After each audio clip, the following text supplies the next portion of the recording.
Hello friends, welcome to Manu Law classes. I am Gautam Dikshit, subject matter expert, GK and current affairs. Today in this video, we are going to discuss the important current events of past 1 week. The topics are Disaster Management Act 2005, Sendai Framework, Coalition for Disaster Resilient Infrastructure, then One Nation One Ration Card Scheme, then G20 Foreign Ministers Meet and core sectors of Indian economy. Before I come to the topic, we at Manu Law classes, we have already launched 1 year and 2 year course for CLAT. You can enroll today while calling us at 9971444054, or you can visit our website at www.lawentranceindia.com. We at Manu Law classes have introduced a unique concept called as free trial. You will get access to 15-day free trial. In this 15 days, you will have access to live classes with one-to-one interaction with our faculty, recorded conceptual lectures on various topics related to CLAT, then access to topic test and sectional test, as well as the performance of your test, okay, based on the state of the art analytics. Now, how to access this free trial? It is very easy. Go down below in the description box. You will get the sign. Locate the sign or the link of the free trial, then sign up for the 15 days while filling the form, and you are set to access our free trial. Now the Act, Disaster Management Act 2005. So why India needs the Disaster Management Act? हमें Disaster Management Act की ज़रूरत क्यों है? Okay, so if you will see India, so India जो है वो on the three sides it is surrounded by ocean. Surrounded by ocean, it means it is prone to cyclone. तो जो India का कोस्टल एरिया है around 7,500 kilometre long, it is prone to cyclone and tsunami. फिर जो India का northern area है, north and northeastern area, which is bounded by Himalaya, this area is surrounded by, as you have seen, earthquake which recently came in Assam, then landslide which happened in February in Uttarakhand, which led to flooding of dam and killing more than 100 people. So these are the disasters which can strike any time in India. Disaster का जो एक सबसे बड़ा quality होता है that it can strike any time and within moment it can kill hundreds or thousands of people. Fine, that is the second thing. Third, whenever the disaster strikes, the communication link it gets hampered.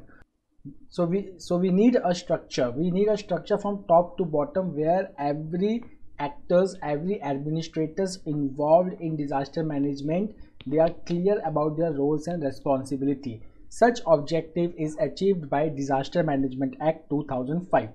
अब Disaster Management Act ने from nation to the district level, it has created a three structure. The first is National Disaster Management Authority, which is headed by the Prime Minister.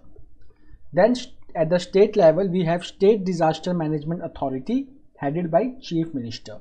Then District Disaster Management Authority headed by District Collector. So these are the authority from nation to the district level.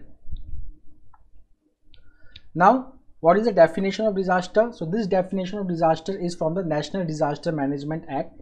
अब इसमें आप language पे देखिए, थोड़ा सा ध्यान दीजिए. So see, disaster is a catastrophe or any mishap or calamity or grave occurrence in any area. Okay, तो एक disaster का characteristic क्या होता है? It can be in a form of catastrophe, mishap, calamity or grave occurrence. What can be the causes of disaster? It can be natural or it can be man-made causes. Okay, or it can be accidental or due to some negligence. For example, Bhopal gas tragedy of 1984 was a industrial accident caused by the negligence. And what is the outcome of any disaster? What is the effect of any disaster? Which results in substantial loss of life, human suffering or damage and destruction to property or environment, and its nature or magnitude is beyond the coping capacity of the community in the affected area. This is the definition of disaster कि जो normal community है वो उसके effect से cope नहीं कर सकती, उसको help की ज़रूरत पड़ेगी. That is called as disaster. Fine. Now why this was in act? Why this act was in news? So particularly because of section 12 of Disaster Management Act 2005. So the COVID-19 pandemic in India was notified as disaster by Union Home Ministry under this act. Now if any incident or accident has been notified as a disaster, so the section 12 of the Disaster Management Act itself gets invoked. Now section 12 is of special importance because it mandates the minimum standard of relief, for the person who has been affected by the disaster. So this is the job of National Disaster Management Authority to plan out a relief for the people who have been affected by the disaster. Now in the Supreme Court, the case was that there should be at least rupees 4 lakh given to each family, okay, whose member have lost the life due to COVID-19. Fine. Now if you will see the section 12 में कहीं भी amount का information नहीं दिया गया है, उसमें सिर्फ इतना बोला गया है that the Disaster Management Authority will prescribe the minimum standards of relief including shelter, food, drinking water, medical cover, sanitation in relief camps, then special provisions for widows and orphans, assistance on account of loss of life. Now see, this is important, assistance on account of loss of life and damage to houses, and for restoration of means of livelihood and such other relief as may be necessary. This is the language of section 12. Fine. But यहाँ पे कहीं पे भी quantum नहीं बोला गया, ये कितना रिलीफ का क्वांटम होता है. For example here the people are demanding rupees 4 lakh. Fine. तो what is the government stand? Government is saying that it is very impossible to give rupees 4 lakh to each and every family who have been affected by COVID-19.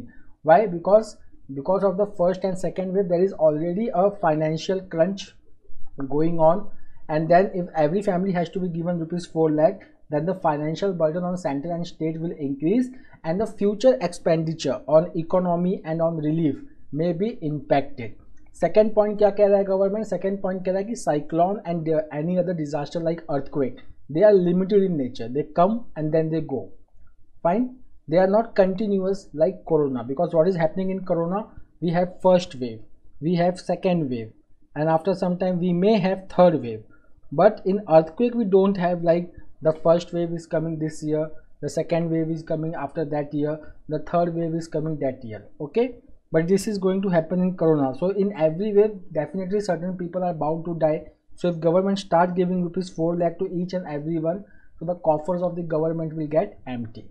Okay, fine. Now the second point is here, in case of disasters of severe magnitude, the National Disaster Management Authority or NDMA may recommend the repayment of loans or granting fresh loans to persons affected by the disaster.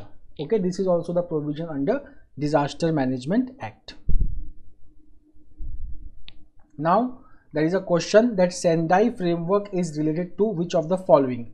A. Prevention of violence against women, prevention of drug trafficking, prevention of child labor, disaster risk reduction, or none of the above. So the answer is D, disaster risk reduction. So rationale, the Sendai framework for disaster risk reduction. Okay, now see the year for the Sendai framework, it is from 2015 to 2030. Okay, so this is a Sendai framework for disaster risk reduction 2015 to 2030. Fine. So disaster risk reduction का मतलब होता है कि हम economy में, construction में, infrastructure में ऐसे टेक्निक्स अपनाएंगे, ऐसे टेक्निक्स को अडॉप्ट करेंगे that the risk of disaster minimizes. Risk of disaster minimizes. Fine. For example, that if we are constructing house in earthquake prone area, we will follow the earthquake resistant building code, so that when earthquake comes the damage is very less. If we are making houses in flood prone area, we will make the house in such a way that whenever the flood comes, the house is at a elevated platform and it does not get affected. Okay, so this is the importance of this framework. Now it focuses on 4 important things. The first is we have to first understand the risk of disaster. For example, if you are living in Himalayan area, so you have to understand that this Himalayan area is prone to earthquake and landslide. So first you have to identify that what are the risks in these areas. If you are living in coastal area, for example Bhubaneswar, Odisha, you have to be cognizant of the fact that cyclone, every year the cyclone comes and it destroys the settlements, human settlements, roads and infrastructure. Then we have to strengthen the governance. Disaster management has to be strengthened. Then we have to invest in disaster resilience infrastructure. Means we have to promote those types of structures, infrastructures and institutions which are prone to disaster. Then we have to enhance our disaster preparedness by investing in disaster response force, by investing in communities that they become disaster resilience. So these are the 4 important points of Sendai framework. Now coalition for disaster resilient infrastructure. Now see, this is flowing from Sendai framework. If you will see, there are 2 important points. First is investment in disaster resilience infrastructure. Second is enhancing the disaster preparedness. Okay, so and what is the framework? It is about framework for disaster risk reduction. Fine. So इसी को implement करने की कोशिश की गई है by coalition for disaster resilient infrastructure. तो ये एक इंटरनेशनल कोalition है which was launch in 2019 at the UN climate action summit. इसको 2019 रिसेंटली इसको लॉन्च किया गया है. इसका हेडक्वार्टर कहाँ पे है? न्यू दिल्ली. तो अब तक आप समझ गए होंगे कि this coalition is led by India. Fine. So इस कोalition में सिर्फ कंट्रीज नहीं है. फाइन. इस कोalition में there are 22 countries. Along with that there are United Nations agencies, multilateral banks, private sector and academic institutions. Okay, so it is a collaboration between various sectors, countries and agencies. Now जैसा कि ये नाम है coalition for disaster resilient infrastructure, तो ये किस पे focus करेगा? It will focus on building top disaster resilient infrastructure. Okay, this is the first important function or objective of this. Then it will promote research and knowledge sharing in the fields of infrastructure, risk management, financing and recovery mechanism. Okay, यहाँ पे जो recovery mechanism है वो bank का loan का recovery mechanism नहीं है. It is the recovery mechanism, मतलब कि disaster से कैसे recover करना है. For example, if you remember that there was an earthquake in Nepal. Fine. In around 2015 there was earthquake in Nepal. When this earthquake struck Nepal, fine, तो अभी तक वहाँ पे कम्युनिटीज़ जो है वो बाहर नहीं आ पाई है डिज़ास्टर के इम्पैक्ट से. Fine. So there should be a recovery mechanism that how if one community is strike by disaster, how should it recover. Now what is happening over here that disaster is not occurring only in India, it is occurring across the world. For example, recently in Canada there was a heat wave and many people died because of the heat wave. Now it is a type of disaster in Canada. Now Canada can share this experience with other countries in the world, so that those countries are prepared about the steps to be taken to avoid the fatalities due to heat waves. Fine. So promoting research and knowledge sharing in this field is very necessary to be prepared for disaster. Okay, to be prepared for disaster.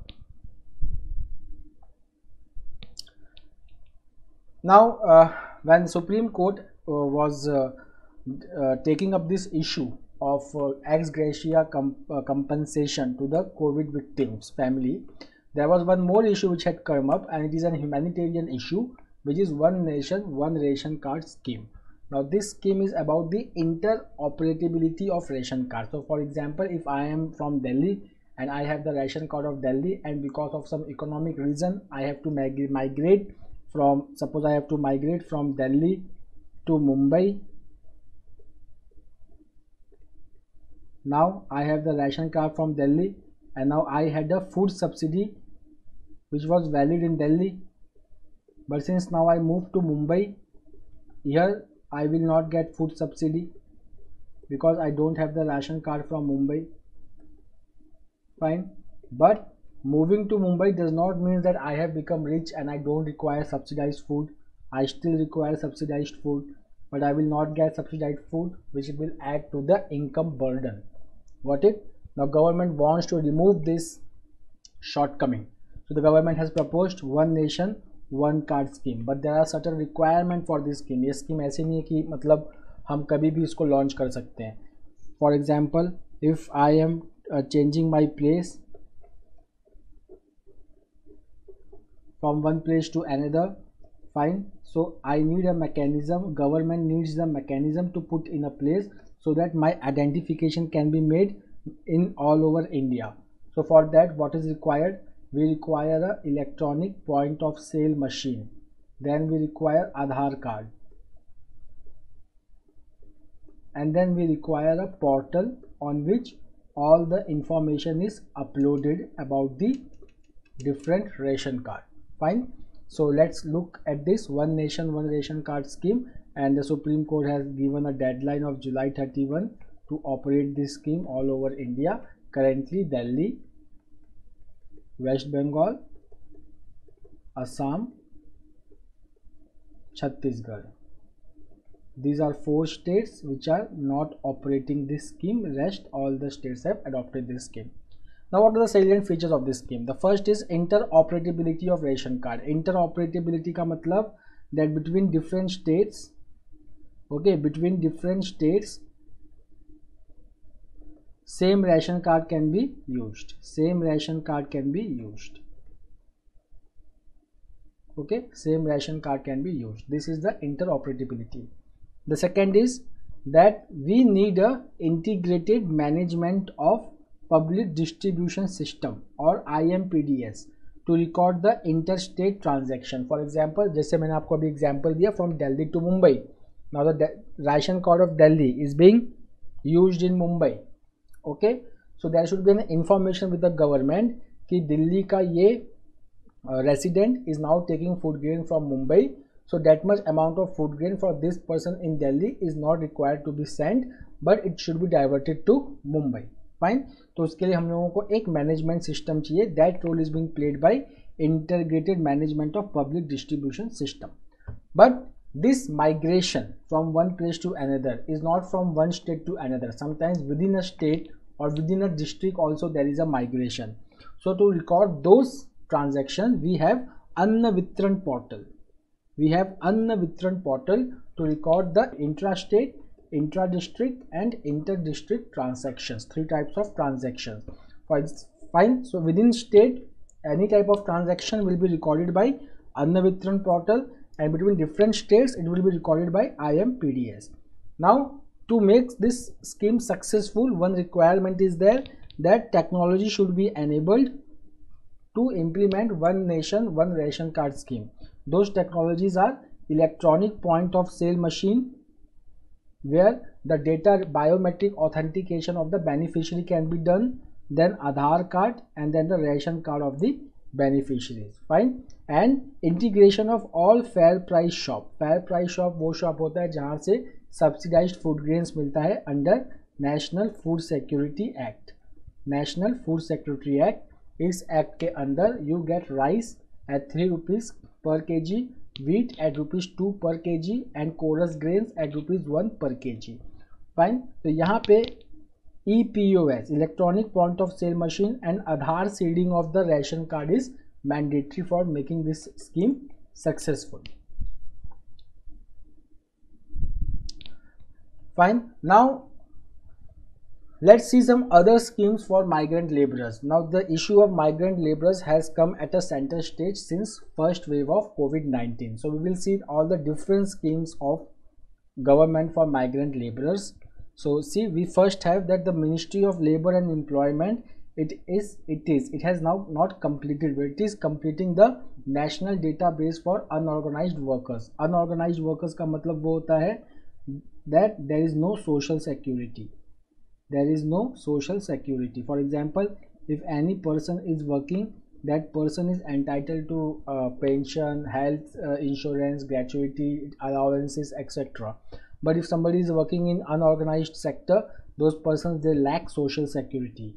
The second important thing is about unorganized workers is कि ये बहुत ज़्यादा mobile होते हैं. For example, any construction worker is working at some place. Once that building gets completed, he will move to another place. Fine. तो ऐसे लोगों को trace करना और उनके बारे में scheme बनाना, fine, बहुत ही difficult है because they don't have a fixed residence. So that's why the government has come up with a portal, a national database for such unorganized workers. with the goal of improving their employability, ठीक है ना, उनका जो employment का terms है उसको improve किया जा सके, उनके इनकम को इम्प्रूव किया जा सके, and then whatever social security benefits they don't have, extending those social security benefits to them. Fine. Then the second scheme is Pradhan Mantri Swanidhi scheme.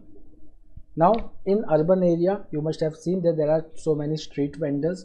Fine. अब इन street vendors को loan मिलना मुश्किल होता है, for example and especially during the time of COVID-19. So the Pradhan Mantri Swanidhi scheme is a micro credit facility. Okay, the aim of this Swanidhi scheme is to provide collateral free loan. Collateral मतलब उनसे कोई भी चीज़ collateral की तरह नहीं मांगा जाएगा. It will be collateral free loan of ₹10,000, okay, with low rates of interest for a period of 1 year.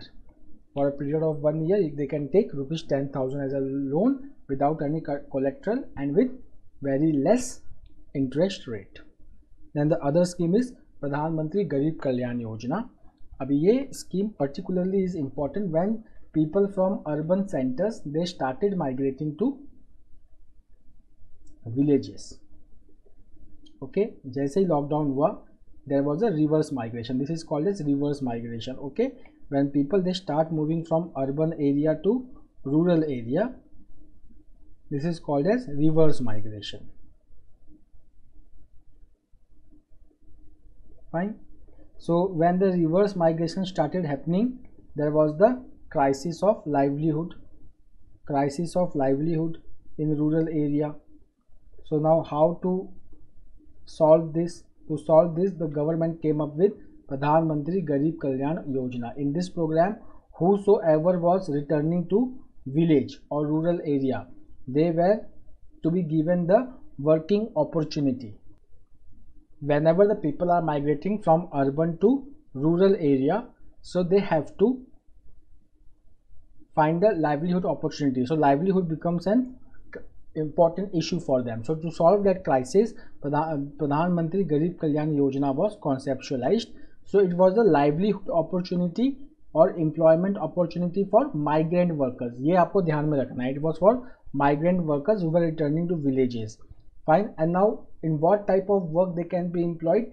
Same like Manrega, that they can be, their work can be employed in creating the durable rural infrastructure. For example, what is durable rural infrastructure? For example, constructing a canal, constructing a pond, afforestation.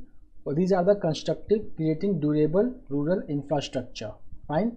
And then providing modern facilities like internet in the villages. Okay, fine. Okay, the third point was the skill mapping of the rural migrant labor being done to help to find the work closer home. Now see, these are the urban people, they are not rural people. So urban people are there, they are skilled people and they are returning to villages. So there can be many jobs which can there are many types of work which can be done by the skilled laborers and which is required in rural area. So a skill mapping was done, that how much type of, what type of skills the people have who are living in this area and where they can be employed, so that they can be employed easily in the rural area. Now the next topic is G20. Fine. We recently had G7 at Cornwall in UK, and now there was G20, but it was not the meeting of head of the state, it was the meeting of, it was foreign ministers meet. It was the foreign minister meet. Fine. Here some important topics were discussed. This meet was held in Italy. It was held in Italy, not UK. Fine, because Italy is the chair or president of G20 in 2021. Fine. And the G20 head of state meeting will take place in October in Rome. Now over here, our foreign minister or minister of external affairs S. Jaishankar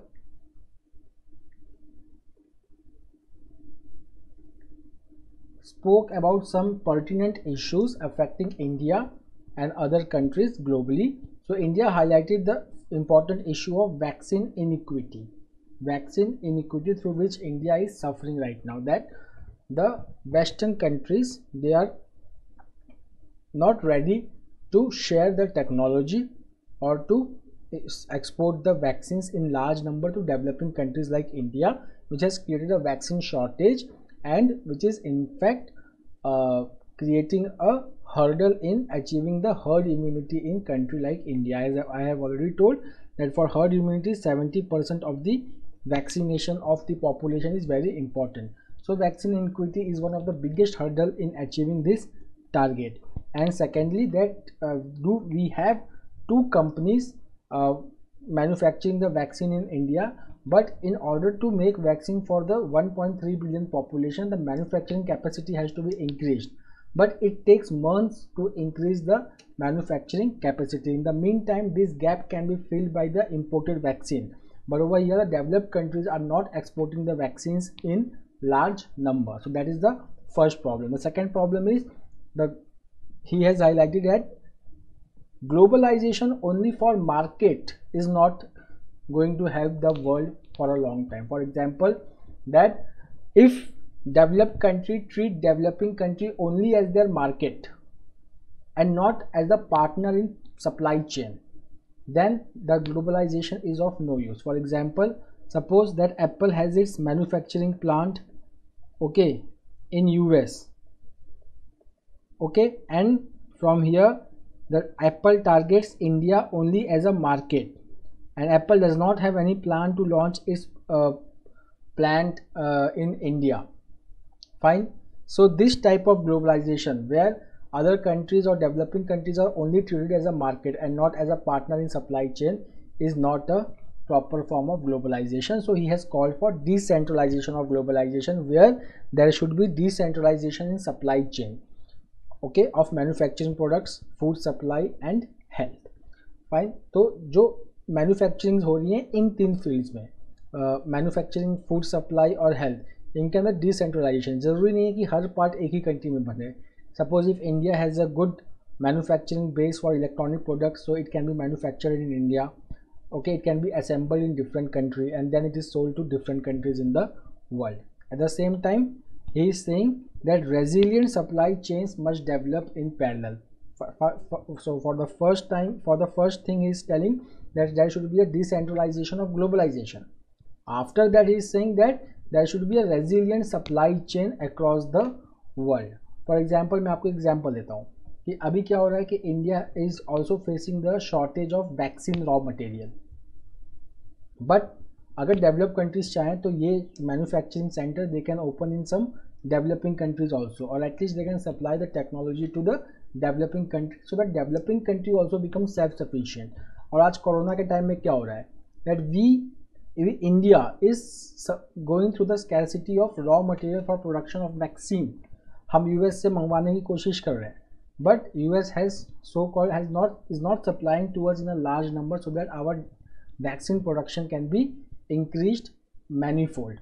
So this is one of the problem which he has highlighted through these three statements.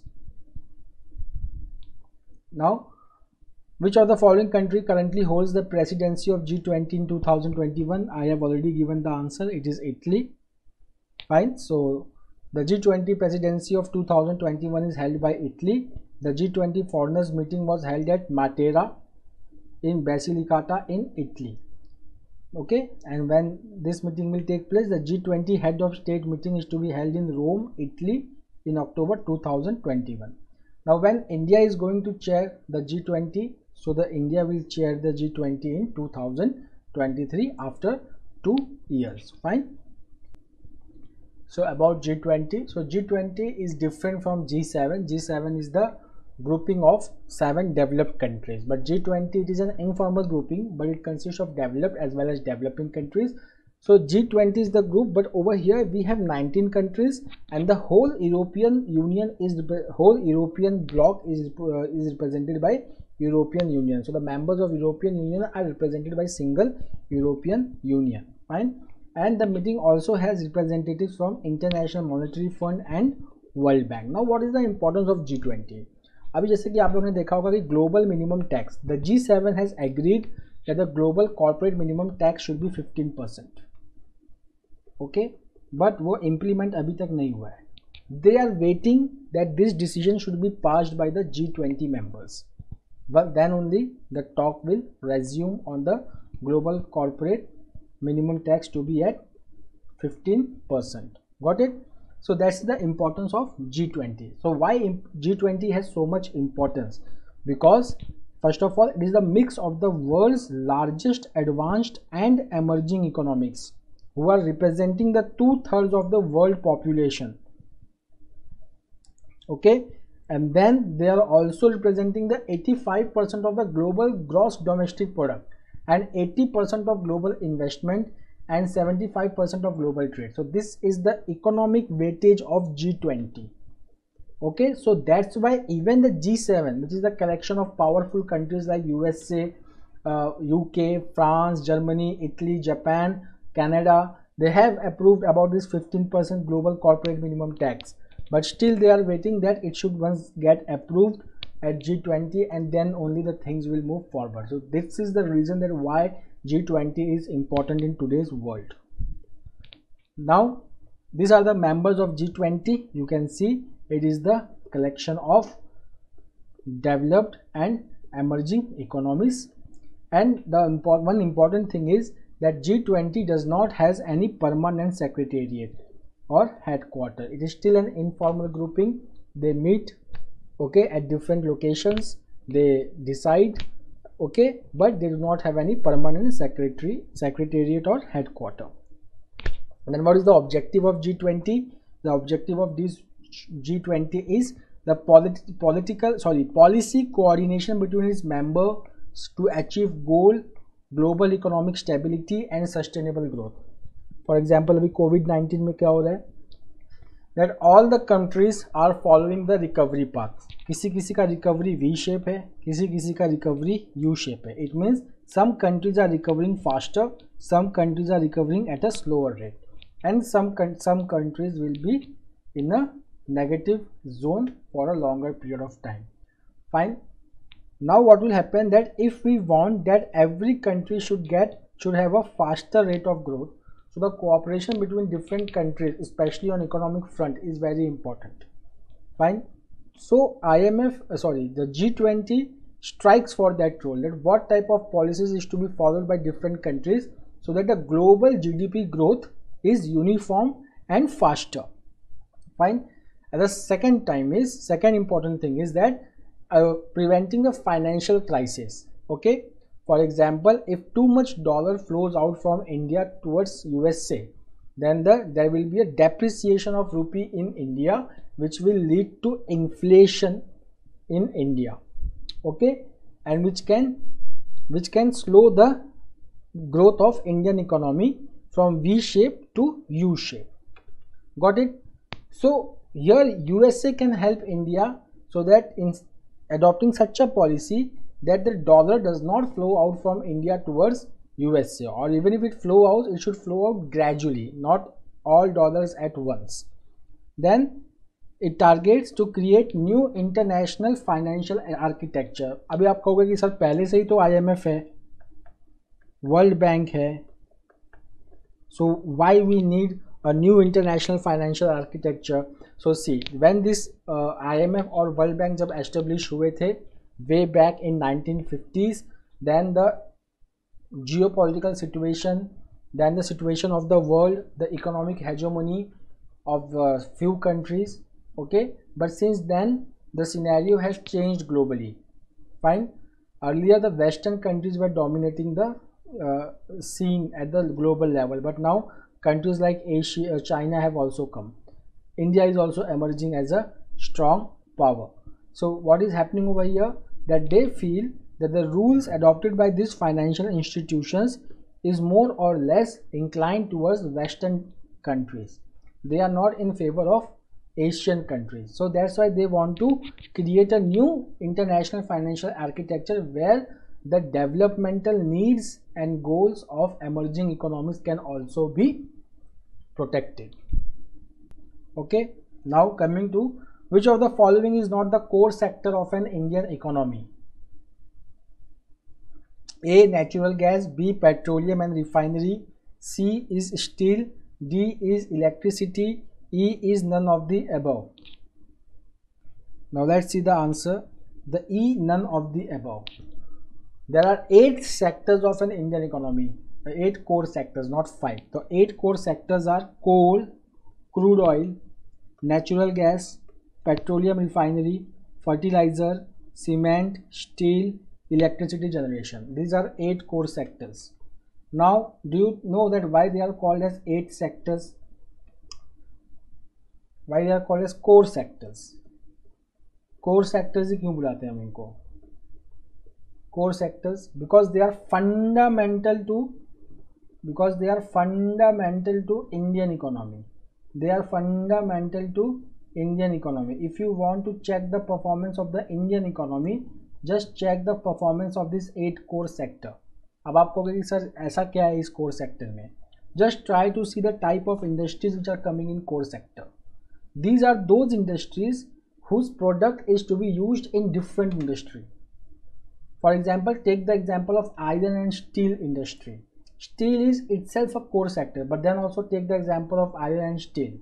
Iron and steel is going to use electricity on a very huge scale. Okay, shipbuilding industry is going to use steel on a very huge scale.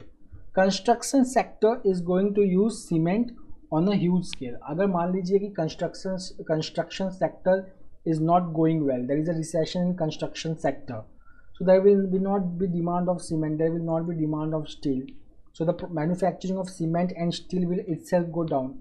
So if you know that कि cement का manufacturing is not going good, steel का manufacturing is not going good, तो आपको अपने आप अंदाजा लग जाएगा कि there is some problem in infrastructure sector. Got it? If the fertilizer demand is not going up, आपको अपने आप पता चल जाएगा कि एग्रीकल्चर में farmers are not demanding fertiliser. It means that the fertiliser, the agriculture output is going to dip. Fine. Petroleum refinery, natural gas, crude oil, coal, अगर इनका भी प्रोडक्शन कम हो गया तो you will get an idea that if the requirement of energy is getting slow or is in negative zone, it means that economy is not growing. So they are the fundamental barometer of measuring the health of Indian economy. Fine. And there is the core industry index. Okay, the core industry index. Okay, this is released by Economic Advisor. It is released by Economic Advisor under Department for Promotion of Industry and Industrial Trade under the Ministry of Commerce and Industry. Fine. Now there is one separate index which is called as Index of Industrial Production. This is released by National Statistical Organization. National Statistical Organization.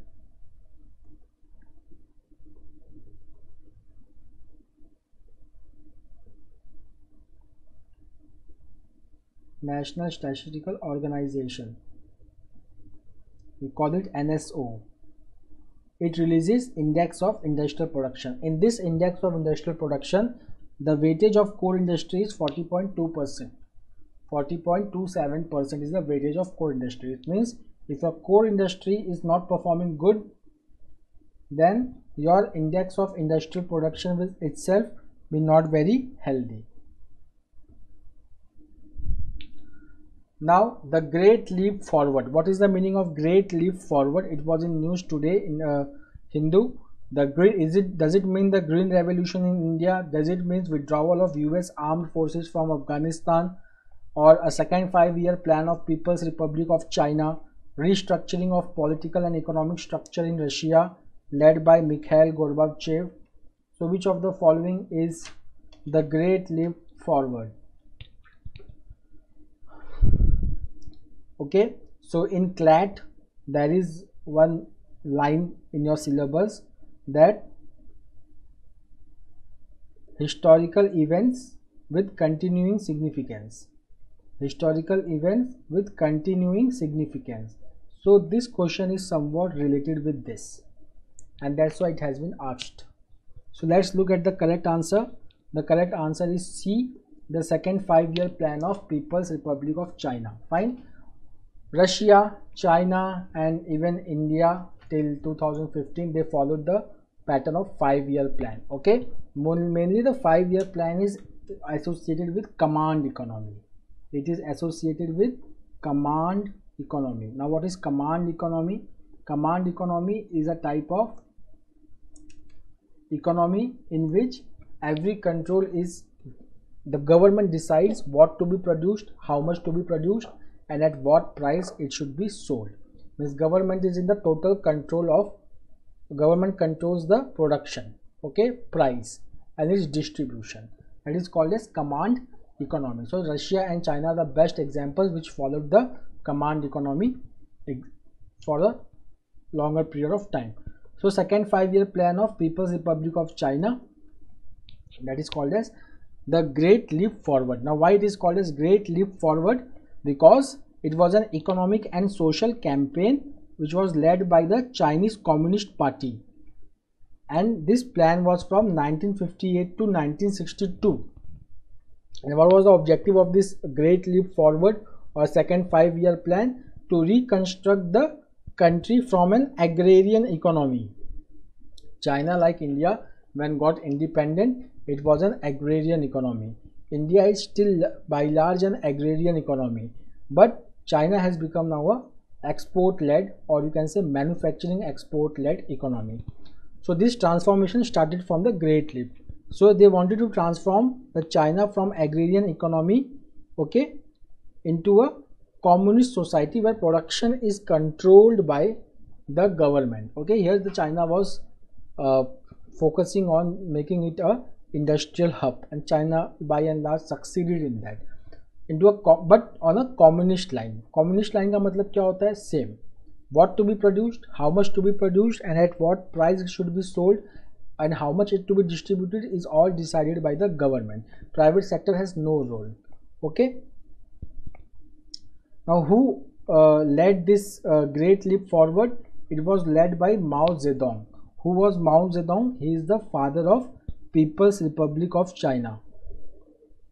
Father of People's Republic of China. He is different from Sun Yat-sen, who is the who is the father. Okay, fine. He is different from Sun Yat-sen. So Mao Zedong, who is the founder of the People's Republic of China, and he was the chairman of the Communist Party of China from 1949 when China became independent till 1976, till his death. Okay, so before I conclude, I just want to inform you once again that 1 year and 2 year courses are already going on. You can enroll to our courses by calling us at 9971 444 054, or you can visit at lawentranceindia.com, and then you can take the benefit of our 15-day free trial by signing up by going to our description box, and you can subscribe to our Telegram channel for daily questions on English, legal, GK, quant and reasoning. Thank you everyone.